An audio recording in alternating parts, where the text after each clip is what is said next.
Listen, subscribe. Yay.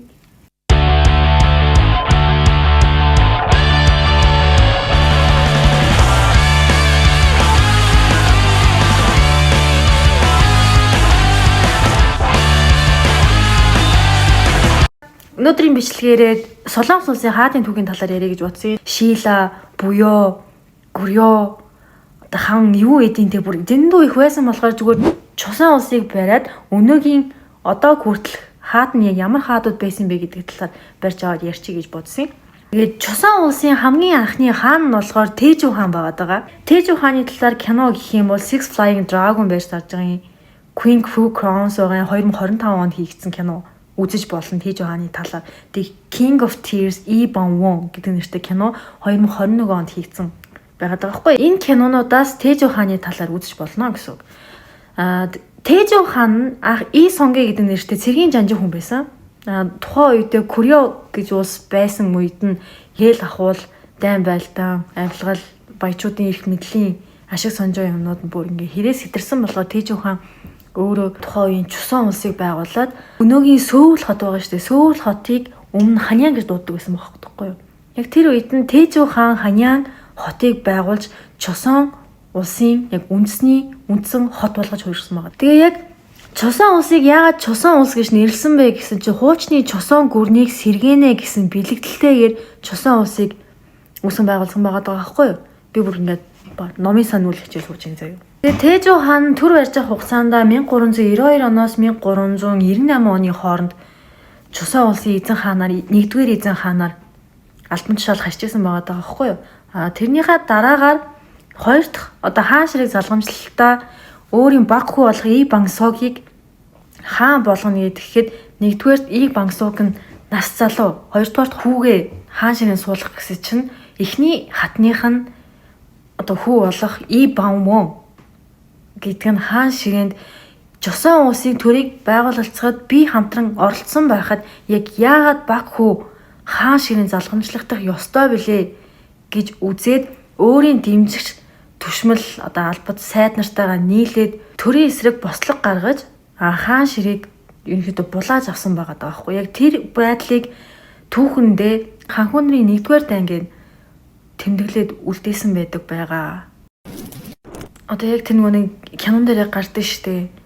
Яг баг балчир дүүгээ өмнөөс хөрүүлж байгаа нөгөө дүүн ингээд уйлаад гуугаад ахт чинь ах нь маш хэрцгийгээр ингээд сэлхмэр цавчиж хөнөөдөг хэсэг гардаг.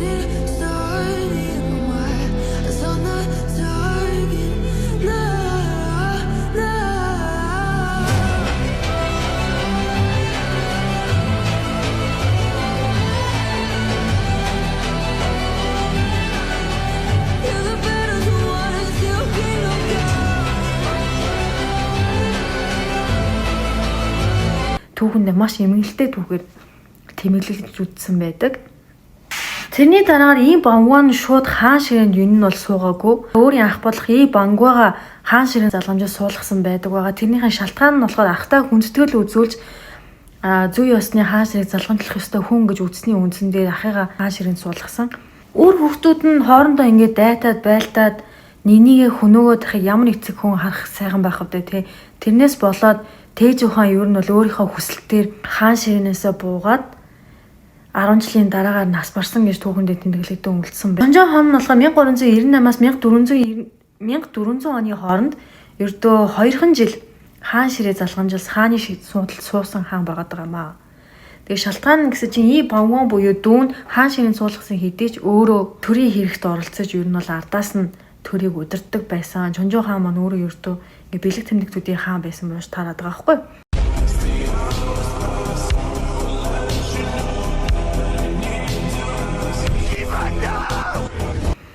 Тэгээ тэрнээс болоод Lee Bang-won-ы дүүн ер нь Lee Bang-won ахтайгаа нэлийн тэмцэлтэй байсан учраас ханхуун нарын 2-р дайн гараад тэр их цус одоо цус урсгалд эрх мэдлийн төлөөх тэмцлийн яг энэ асуудлаас болоод Чонжоо хаан шантраад өөрөө хаан ширээнээсээ буух саналыг тавиад хаан суудлаасаа буусан байдаг.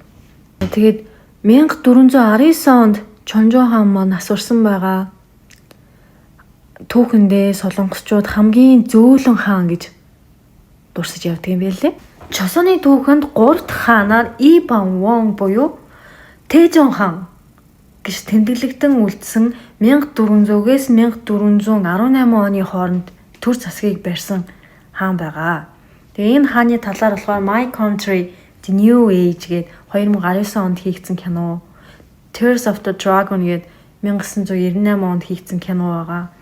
Тэгээ чосоны 3 дахь хаан ах トゥ нараа бараг төрсөн эцгээгээ хүртэл сэтгэл санаагаар нь явуулж хаан ширээн суусан хаан гэд хэлэхэд бараг хэлсдэхгүй баха. Маш хэрцгийгээр хаан ширээг хүлээж одоо хааны суудал суусан ч гэсэн Тэжон хааны яг энэ үед маш их шинжилтүүд юу нь бол хийгдсэн. Тухайн үед яг хатуу ширүүн цэвдэг хаан гэж нэрлэгддэг байсан хинэ яг Чосоны үеийн 500 жилийн товтортой байдлыг бий болгосон шийдлүүдийг гаргаж чадсан маш хүчирхэг хаан гэж түүхэндээ тэмдэглэгдэн үлдсэн байна лээ. Тэрнээс нь жишээ болгож дурдвал төрийн бүх эрхийг зөвхөн хааны мэдл болгосон. Зөвхөн хаан л шийдвэр гаргадаг. Сайд түвшмөд ерөөсөө оролцох ямарч боломж байхгүй. Одоогийнхоор бол ер нь бол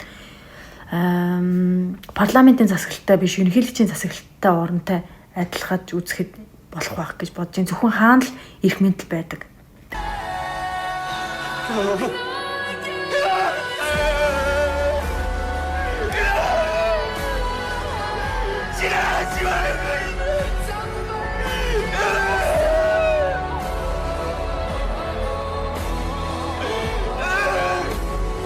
Тэгээ түүхэндээ яг Тэжон хааныг юу гэж нэрлэдэг вэ гэсэн чинь төрийн эрхийг хамгаалсан ч гэр бүлээ золиослсон хаан гэж үздэг. Тэжон хааны үед болохоор түүх бичвэр хаадын түүхийг ямар ч алдаа модоггүй тэмдэглэж үлдээх тэр зарилгыг ер нь бол өөрөө гаргаад яг энэ хамгийн инээдтэй амар сони хэсэг хэлж байгаа байхгүй.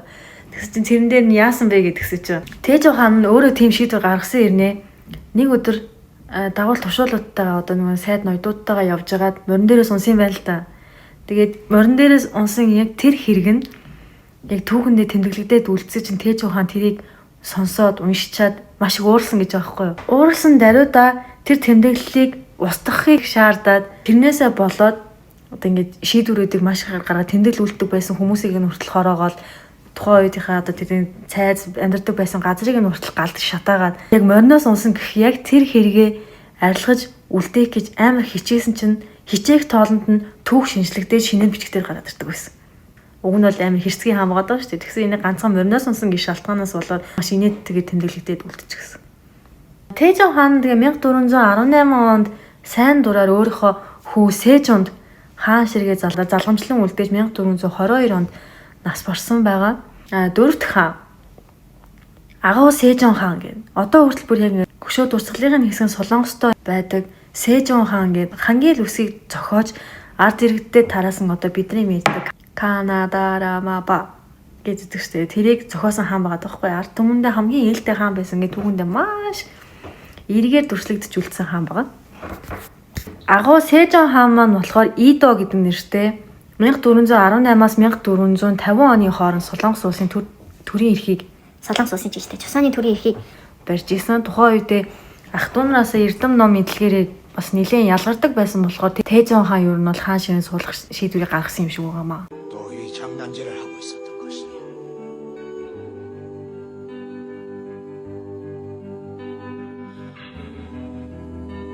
왜 이리 많은 책들을 그저 재미가 있어합니다. I'm not the only traveler who is not repaid his debt. 세자가 되고 싶은 것이니 I've been searching. Сэжон хааны талаар The Great King Sejong гээд 2008 онд хийгдсэн киноноос үзэж болно. Forbidden Dream байна. Бидний дунд хамгийн алдартай байдаг Splash Dog үед Splash Love гээд гол дүрийн охин ирээдүгээс цаг хугацаагаар ухраад Сэжон хаантай нийлээд нөгөө шинжлэх ухааны шинжилтүүдийг хийж байгаа кино байдаг шүү дээ. Яг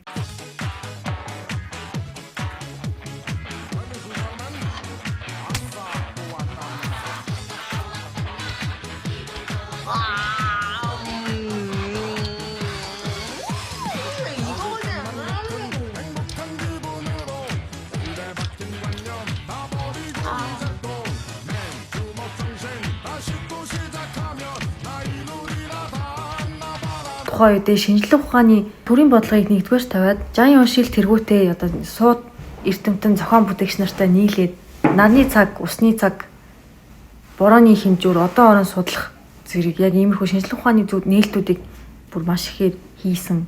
Тухайн үеийн яг чусооны үеийн язгууртнууд нь хятадын хаан зүсгийг ашиглаж хэрэглэдэг байсан болохоор Сэжон хаан маань юу нь бол яхаараа зөвхөн язгууртнууд бичиг үсгтэй байдгийг манай ард иргэд гэсэн бичиг үсгтэй байх хэрэгтэй гэд. Одоогийн яг хангил буюу яг солонгос үсгнүүдийг өөрөө биечил зохиож өгсөн байгаа юм. Тэрнээс болоод агуу Сэжон хаан гэдэг цол хэрмэгийг юу нь бол одоо хүртэл ингээд дурсагдж явж байгаа. 1450 онд энэ хаан маань нас урсан. Хаан бол арт түмний төлөөх иргэн юм гэж хэлсэн байдаг. Тэнд манай ээж яг CS:GO контр тоглоод байна.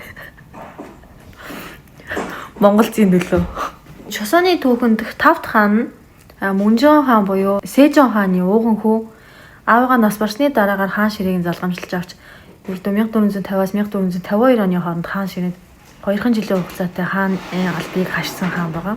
Тэгээ биеийн байдал нэлийн сул муугийн улмаас ердөө 2 жил хааны судал суугаад нас барсан гэж үздэг гисэн. Би яаж мэдвүтэй. Мөнжон хааны талаар Princess Man 2011 онд хийгдсэн кино байгаа. The Face Reader гэдэг нь Lee Jong-sooгийн гол дүртэн тоглосон 2013 онд хийгдсэн кино байгаа. Тэр киноноос хүлээн авч үзээрэй.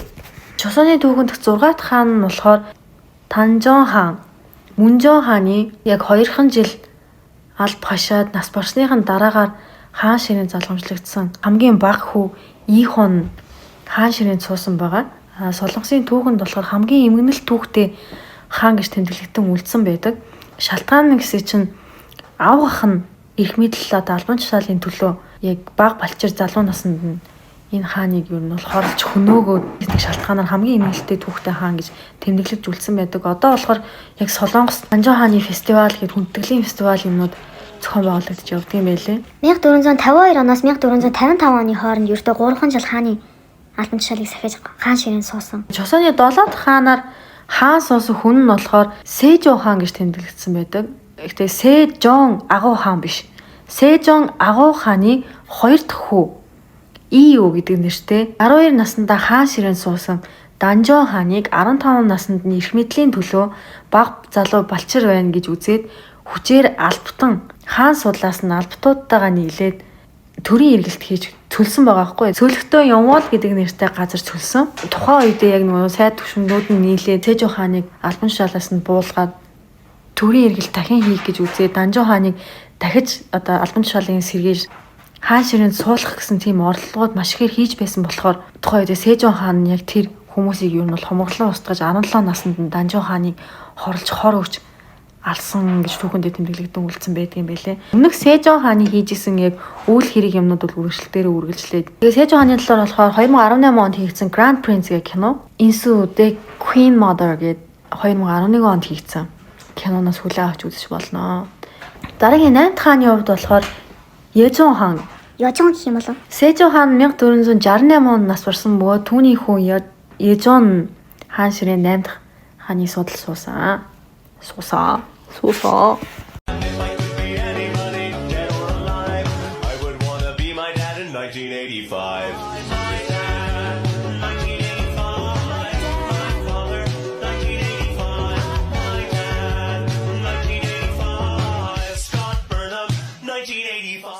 Солонгосын түүхийн хаадуудын талаар түүхүүдийн яг ингэ уншаад үзэнгүүт баг балчир залуу насндаа хаа болсон хүмүүсийн артлалт нь дандаа нөгөө ээж нь ч юм уу эсвэл нөгөө их хатан эмээн хамаатан садных нь яг их мэдлэлтнүүд нь яг төрийн эрхийг араас нь оролцож барьдаг байсан түүхүүд бол маш их байдаг юм билээ. Дандаа залуу насндаа яг нөгөө 10 настай, 8 настай, 12 настай хаан болсон хүүхдүүд угаас ямар шийдвэр гаргаж чадах үед л тий. Ежон хааны тухайд болохоор 1468-аас 1469 оны хооронд 1 жилийн хугацаатай хаан суудал заларсан. King's Case Note гээд 2017 онд хийгдсэн киноноос юу хүлээн авч үзэж болох гэж бодож байна. Тэгээ Ежон хаан маань өөрөө нэлээд сул биетэй хаан байсан болохоор артлал нь жонхын хатан болон эрх мэдлэлтнүүд юу нь бол төрийн эргийг барьдаг байсан гэж үзэж байгаа. Ердөө 20 гаруй наснда энэ хаан маань нас барсан бөгөөд түүний дүү Сонжон Чосооны 9 дахь хаанаар хаан ширээн суусан байдаг юм аа.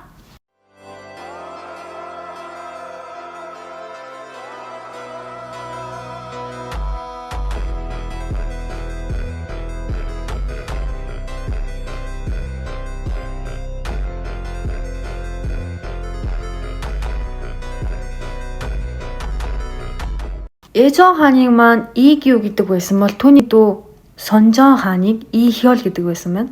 Ах нь маш сул биетэй улмаас нөрдөө 1 жил төрийн эрхийг бариад нас барсан учраас 13 наснда Сонжон хаан маань хаан болсон. Эмээ нь болох Жонхуй хатан төрийн эрхийг араас нь удирддаг байсан гэсэн. Тэгээ нэлийн томроод ирсэн чинь Сэжон хааны яг тэр нөгөө хүн үсэг гэдэг байгаа шүү дээ. Тэр нь болохоор нэлийн дэлгэрээд ирсэн байгаа даахгүй. Ард эрдэнэ ч гэсэн ер нь бол ам сайтай байсан юм шиг байгаа тухайн үедээ. Тэгсэн чинь нэг амар хэрэг дэгдсэн нь болохоор гол хөшүүрэг болж орж байгаа. Одоо яг энэ хэсгийг амар сайн сонсоод аваарай заяа. Юу вэ гэсэн чинь Сонжон хааны хатан юун хатан.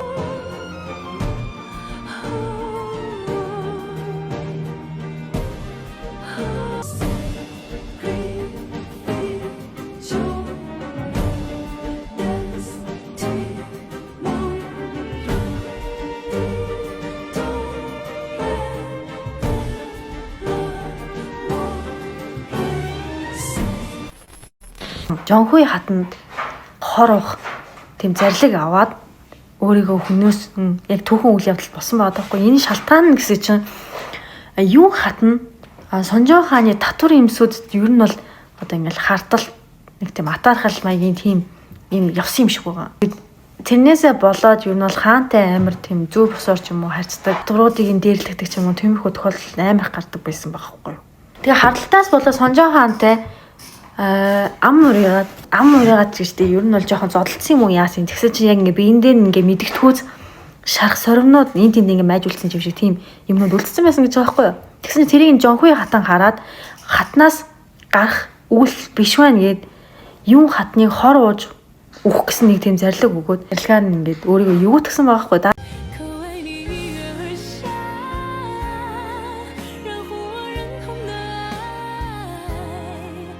Юун хатан Сонжон хааны үед ингэж өнгөрчөж байгаа байхгүй юу. Тэгсэн чинь Сонжон хаан нас барсны дараагаар хаан болсон хүн гэсэн чинь Солонгосын түүхэндээ хамгийн харгас хэрцгий баландаараа тэмдэглэгдэж үлдсэн Ёнсангун хаан. Одоо яг ингэж Солонгосын ард хаан Ёнсангун хааны түүх орж иж байгаа. Ёнсангун хаан буюу Ион нь бага насндаа Сонжон хааны дараагийн хатныг нь ээжигээ гэж бодож өссөн байгаа юм.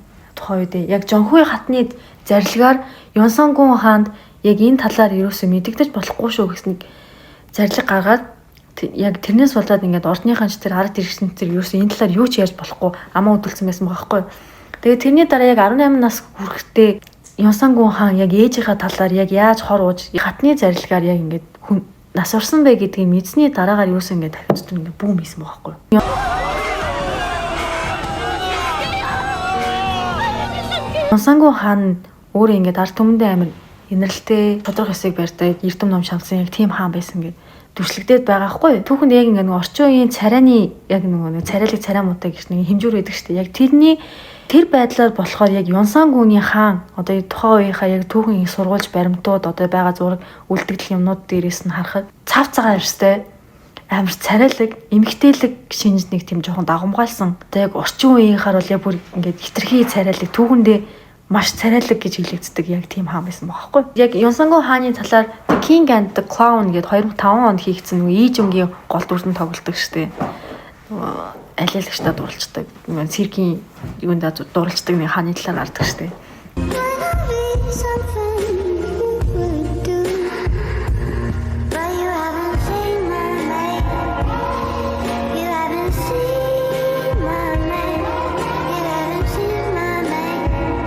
Тэгээд дараа нь болохоор Rebel Thief Who Stole People гэд 2017 онд хийгдсэн кино байгаа. Queen for 7 Days гэд 2017 оны бас кино байна. Heroes гэд бас 2015 онд хийгдсэн кино байгаа. Энэ дээр бол ихтэй бүр яг Ёнсангун хааны нөгөө бэлгийн завхаарл махварл юмнууд бол бүр амар гардаг шүү дээ энэ кинон дээр.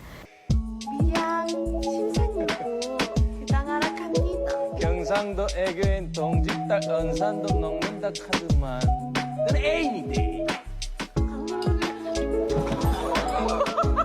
저 가슴만큼 새 가슴년을 만나. 넌 교인이다.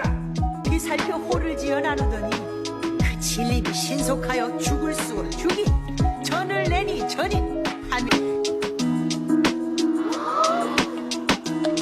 이 찰나 봤음에도 마인이다.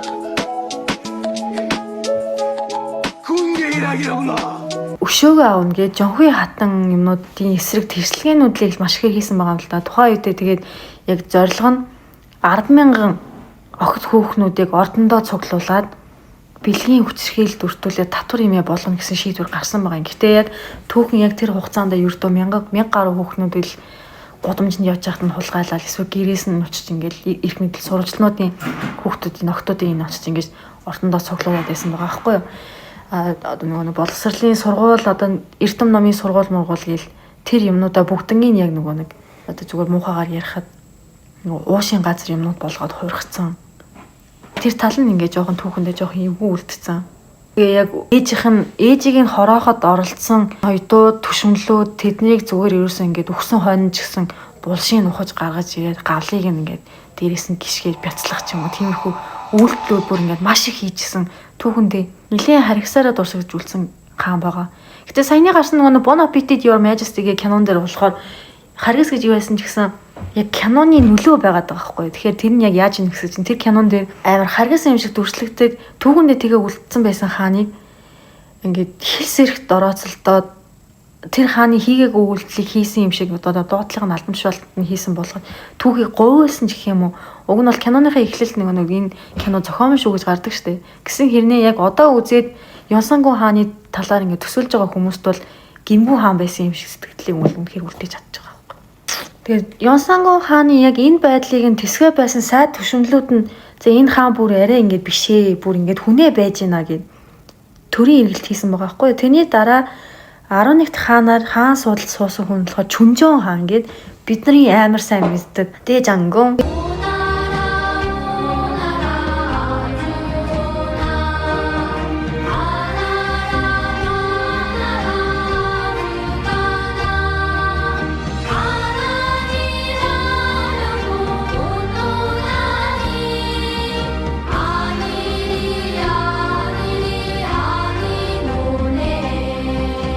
In the Palace гээд 2003 онд хийгдсэн Дэжангум гээд киноны хаан байгаа. Тэгээд олон төшнөлүүдийн зохион байгуулсан хувьсгалын үр дүнд хаан ширийг залгамжилж авсан. Ёнсангуны яг харгислалын дараа яг Ёнсангуны яг тэр үед чинь сургууль, боловсрал, яг нэг хууль, тогтоомж юмнууд бүр ингээд тэр чигтээ Сэжон хааны яг тэр байгуулсан үеэс бүр ингээд тэр чигтээ ингээд уруудсан байхгүй. Доош бүр юу ч болоод. Ёнсангуны харгислалын дараах чосооны тогтвортой байдлыг сэргээгч хаан гэж Чүнжон хаан юм нь дурсагдж явдаг юм байна лээ.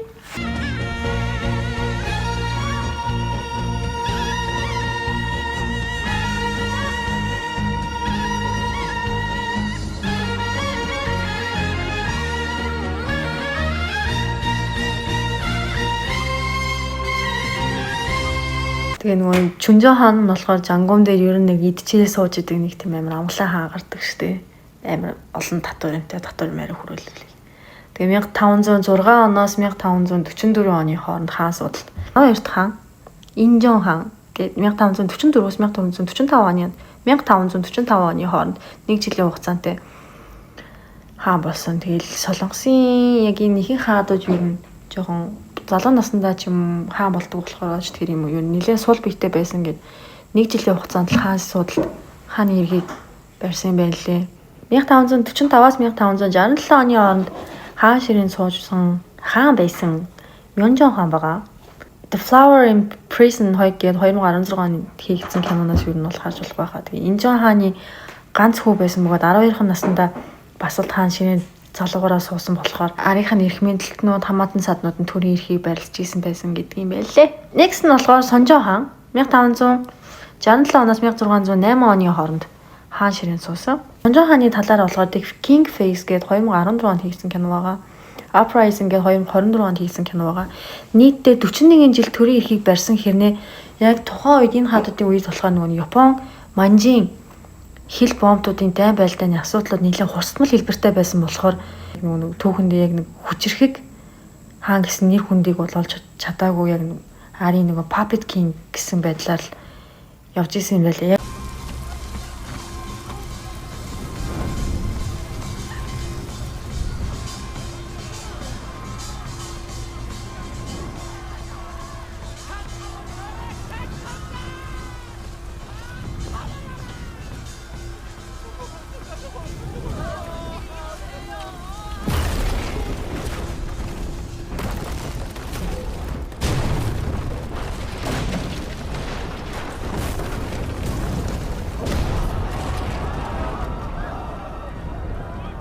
түүхэндээ нэг тийм сүртэй үйл явдлууд тохиолдоогүй болохоор яг энэ хаадуудын түүхийг бол ингээд товчхон нэг бомдхон яриад явж байгаа байхгүй. Тэгээд Чусааны түүхэнд 15-т хаан нь болохоор Конегүн гээд 1608-аас 1623 оны хооронд хаан ширээнд суусан хаан байгаа. Гэхдээ энэ хаан маань болохоор бусдаас ялгаатай нэг гэсэн зүүн ёсны өв залгамжлаар хаан болоогүй. Өмнөх хаан нь ингээд нас барсны дараагийн хаанд яг ямар хаан залгамжлах ёстой вэ гэдгсэн чинь зүүн ёсны хунтайж хаан ширээнд залгамжлахгүйгээр одоо сайд ноёдууд ерөнхий сайд хүмүүс нь яг энэ Конегүн хааныг хаан ширээнд залгамжлая гэх ингээд шахсаар байгаа далман шахалтаар хаан болсон байгаа байхгүй тухайн үедээ. Тэгэхээр яг албан ёсны өв залгамжлагч бол биш гэсэн үг. Тэгээ яг Конегүн хааны үед болохоор өмнөх хаадуудынх нь боловсрал засаглалын тогтвортой байдал нь ингээд тэр чигтээ алдагдсан байгаа байхгүй юу. Залуугаар нь ч юм уу яг ингээд хаан болгоод юу яйцсан болохоор их мэдлэлтүүд араас нь ингээд удирдаах боломжтой гэдэг.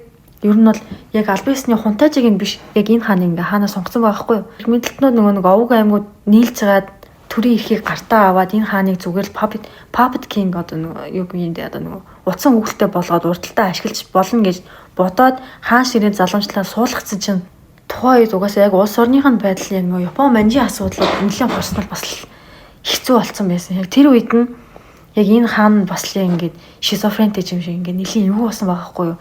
Ёнсангун хааны дараа бас дахиад яг нэг түүхэндээ ерөн жоохон эвгүйгээр дүрслэгдсэн хаан байгаа юм. Masquerade гэх кинон дээр 2012 оны кино байдаг шүү дээ. Тэрэн дээр гардаг Crowned Clown гэдэг 2019 оны бас нэг кино байгаа шүү дээ. Ер нь Masquerade-ийн next одоо нэг апдейт төлбөрл ремейк маягийн хувилбар юм шиг үлээ Crowned Clown гэдэг. Хойд гэхээ ах дүүсээ бас ингээд хомглоод ер нь бол ингэсэн байгаа байхгүй юу. Их мэдлэгтнүүд одоо өөрийг нь эсэргүүцсэн хүмүүсийг юу нь бол үг хүчгүй ингээд амийн хороогоод тэгээд дараагийнх нь Инжон хаан ширээнд суусан байгаа байхгүй юу. Инжон хаан суух болсон шалтгаан гэсэж яг нөгөө бас л яг адилхан маш ихээр ингээд цус урсгаад өөрийнхөө эрх мэдлийг авч үлдэх гээд ер нь галзуурлын байдалтай болцсон байсан болохоор яг зүүн ёсныхын залгамжлагч хунтайжиг за энэ хаан Конегүн хаан бол биш юм байна гэд албан ёсоор хүчин шахалтай төрийн илгэлтэж дахиад хөөж буулгаад Инжон хааны хаан ширээнд залсан байгаа юм л та. 웃기지 않소? 웃깁니다. 근데 왜 웃질 않소?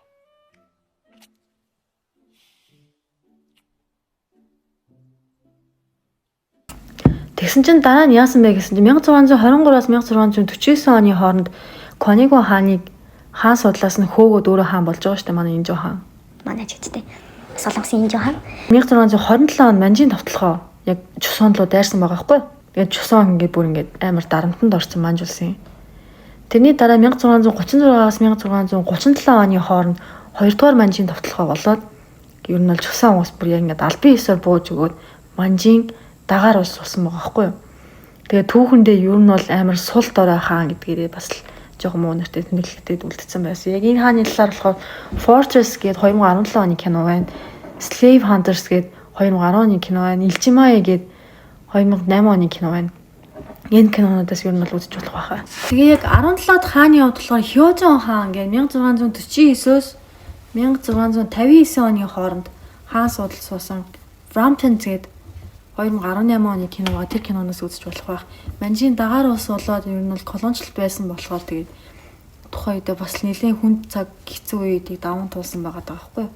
Тэрний дараа нь 18 хаан буюу Хёнжон хаан 1659-өөс 1674 оны хооронд хаан ширээнд ингээд суудсан байгаа юм. The King's Doctor гээд 2012 оны кино байгаа зэрэг тэрийг үзээрэй. Тэгээ next Сүхчон хаан 1674-өөс 1720 оны хооронд хаан ширээнд бас л суусан.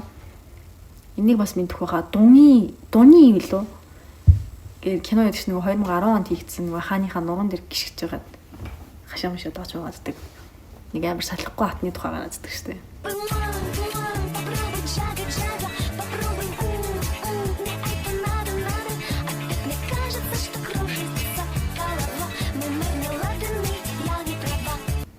Тэгээд Queen Inhuman гэдээ бас кино байна. 2012 онд хийгдсэн. Энэ кинонууд нэлийн хандлт авсан талбартай л байсан кинонууд ч тийм. Тэгээд Сүхчон хаан нь болохоор Чусаны түүхэнд юу нь бол бас арайгээс сэргэлт нэг баг зэргийн сэргэлт гарч ирээд хүч хэрэгтэй тооцогддог байсан хаан байгаа байхгүй. Тэгээд тусаа засалт хүчтэй хяналт тавиад улс төрийн асуудлууд нь баг зэргийн сэргэлт орж ирсэн Сүхжаан хаан нь болохоор 1674-өөс 1720 оны хооронд хаан ширээн суусан одоо хаан байсан гэдгийм байлээ. Миний батраа дуусчих би сэргэлж дахиад ороод ирье. Тэгээд дараагийнх нь хаан нь болохоор Кёнжон хаан гэдэг байгаа. 1720-оос 1724 оны хооронд хаан байсан. Тэгээд Чосны төвөнд болохоор фракцийн тэмцэлд дарлуулсан богино хугацааны хаан байсан гэж тэмдэглэдэг үлдсэн байт юм байлээ. Тэгээ яг ингээ хаад болгоны түүхийг нэгчлээд ингээд ярина гэхээр амар удах гэдсэн болохоор зарим хааныг энэ зүгээр ингээд товч тодорхой хэлээд скиплээд явчихдөө тий. 21-т хаан нь болохоор Ёнжон хаан байгаа. The Red Sleeve, The Throne гэд 2015 оны кино байдаг штэ. Secret Door гэ 2014 оны кино байна. Royal Taylor гэд нөгөө нэг гол дүртэн Пакшины тоглолцсон байдаг штэ. Нэг юм цав цагаан нөгөө манжаас солонгос гинэ. Манжаас чусонлооц хааны элч нар ингээд босоод хүндгэл үзүүлээд хаана дахиж нөгөө хатандаа дуурлж уулаад гэдэг кино байдаг шүү дээ. Royal Taylor гэдэг.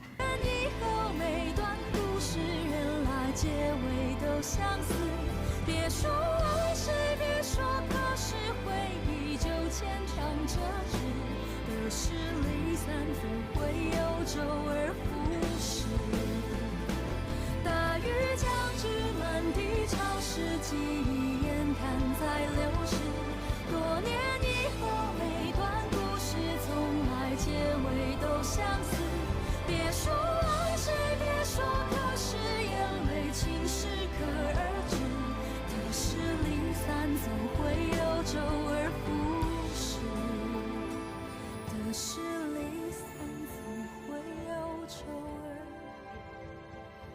复始。 오늘 중전의 모습이 무척이나 아름답고요.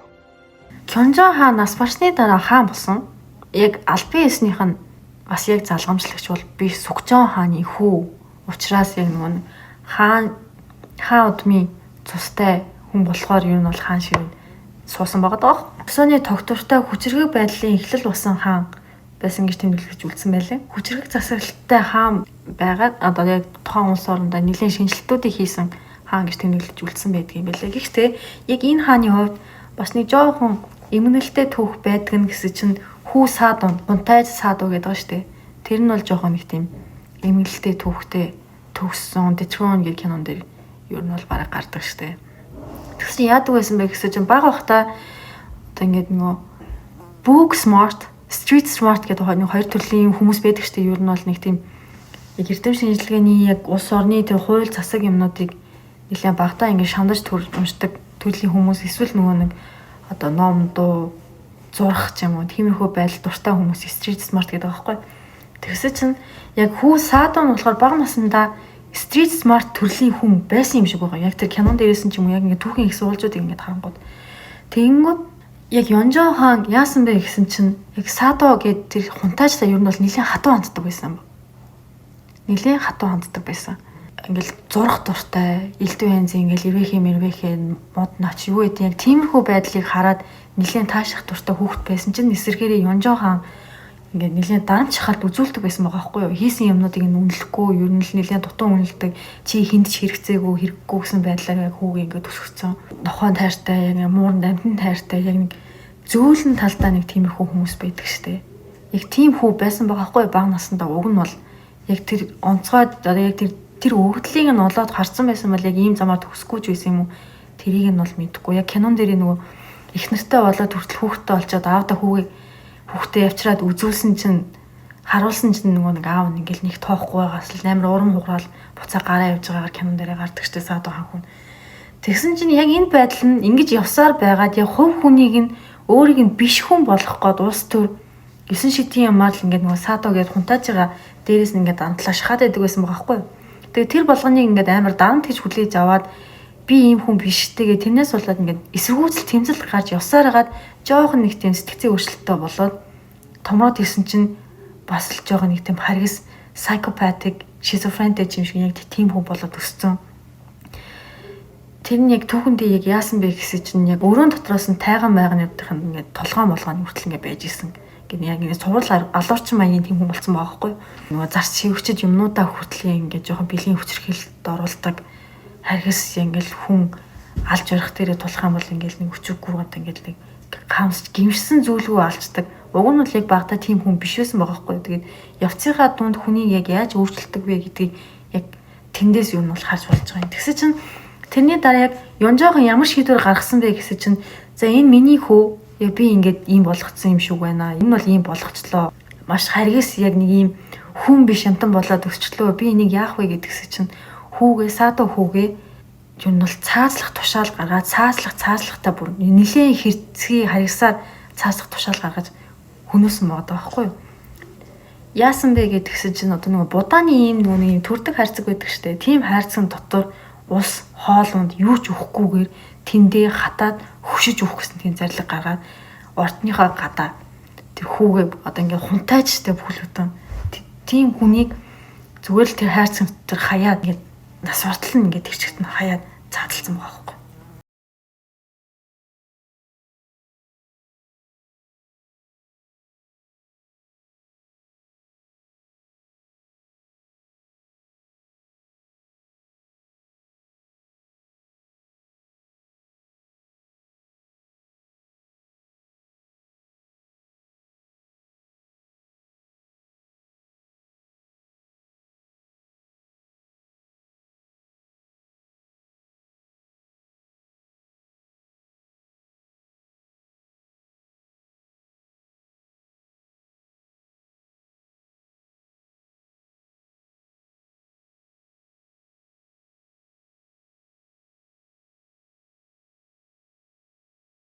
Илүү Садо гэдэг энэ хунтайж ханхуугийнх нь түүхэн бүр ингээд маш эмгэнэлтэй эмгэнэлтэй гэсэн хэрнээ нөгөө талаараа түүхэндээ бол угаасаа бүр ингээд хайргас яргачин гэдгээр үлдсэн байгаа байхгүй юу.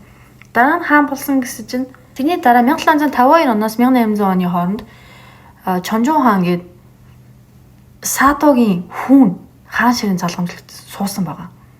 Тэгээ яг суух хугацаанд миний аав ер нь бол тийм хүн байгаагүй штэ гээд аавынхаа хунтааж хэрэмгийг буцааж сэргээгээд одоо булшийг нь хаадуудын булшин дотор нүүлгэж яг нөгөө хаан удмын хүн ёсоор дахиж уршуулсан л тийм байлээ. Яг хүн Чонжон хаан гэдэг.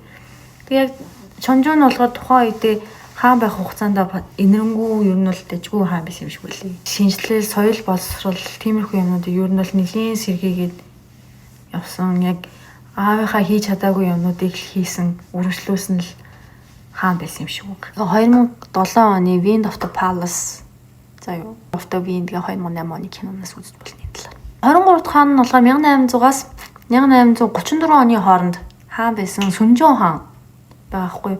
Love in the Moonlight гэх кино баг үзег хүн байхгүй байхаа тий. Энэ хааны үед болохоор яг кинон дээр гардаг шиг бас юм байгаагүй шиг байна. 싫어?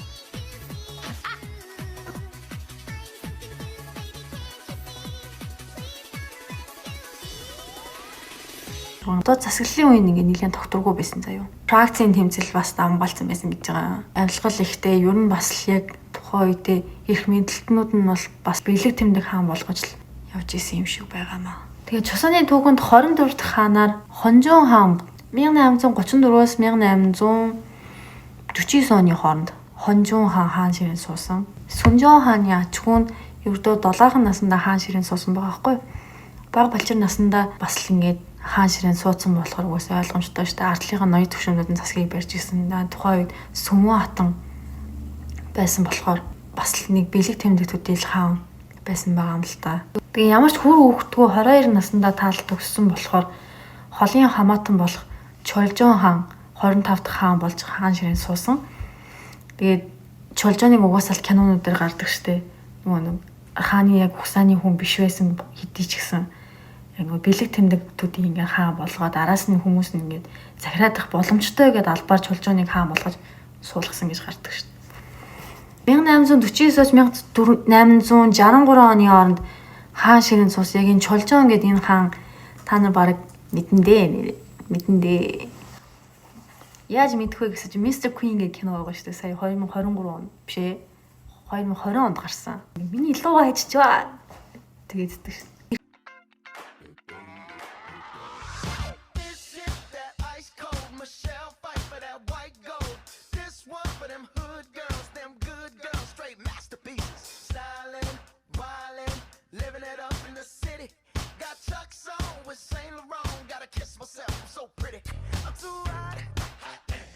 Call the police and the fireman. I'm too hot. Make a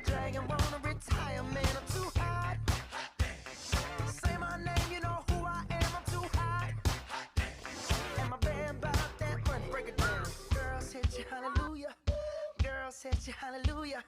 Girl said you hallelujah. Cause Uptown Funk don't give it to you. Cause Uptown Funk don't give it to you. Cause Uptown Funk don't give it to you.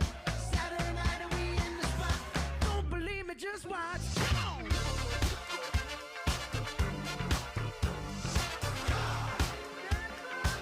Их мэдлэгнүүд нь угаасаа яг араас нь удирдаад явах боломжтой гэж үзсэн болохоор Чолжин хааныг нь хаан болгосон. Гэхдээ бас нөгөө өв залхамжлагч одоо дараа нэг хаан ширээ суучих хүн нас урсан болохоор араас нь Гожон хаан ширээ суусан байгаамаа. 1863-аас 1897 оны хооронд Mr. Sunshine-гийн 2018 оны киноноос яг энэ хааны талаар үзэж болно. Last Princess-гийн 2016 оны киноноос үзэж болно. Last Princess гэдэг яг энэ киноны хувьд болохоор гүнжин бас ингээд нэлийн зулуу үздэг штеп. Яг тэр сүүл нөгөө нэг сонгосны буудлын дээр улстай ингээд ирж байгаа яг тэр дүр зураг мураг бол угаасаа ингээд нүл талтармаар байдаг штеп. Хатантаа ингээд гүнжтэй та ирвүү гэж үнэн сүгдөөл уйлал. Тэр хэсэг мэсэг юмнуудыг энэ кинонууд юм үзээд үзвэл сонирхолтой байхаа гэж бодоод энэ бичлэгэндээ орууллаа.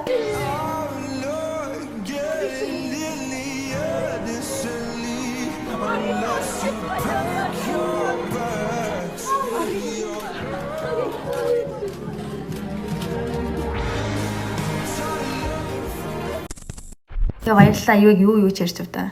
Bye bye. Subscribe хийгээрэй.